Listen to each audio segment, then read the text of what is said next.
નમસ્કાર દોસ્તો મિત્રો, આજે આપણે 21 જૂન એટલે યોગ દિવસ કહેવાય. યોગ દિવસ જે વિશ્વ યોગા દિવસ જે છે એ નિમિત્તે આપણે અહીંયા ઉકાઈ ડેમ ખાતે એક યોગ દિવસ જે એને ઉજવણી કરીએ છીએ. તો યોગ એટલે શું? યોગ એટલે આપણે જે ઋષિમુનિઓ જો થઈ ગયા એ ઋષિમુનિઓ જે પોતાનું મન જે છે એની મનની બાહ્ય एवं आंतरिक वृत्ति ने रोकવું એ યોગ કહેવાય છે.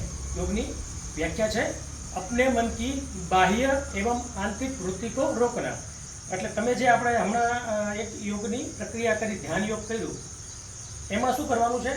બહારના વિચારો અને અંદરના વિચારો, જે માઇન્ડમાં જે વિચારો છે એને સ્થગિત કરી દેવા, અને જે પ્રોપર જે ધ્યાન જેમાં લગાવવું છે એ પ્રોપર એવા ધ્યાન લાગે એને યોગ કહેવાય. તો આ યોગની વ્યાખ્યા છે. હવે આપણે અલગ અલગ આસન વડે યોગાભ્યાસ કરશું.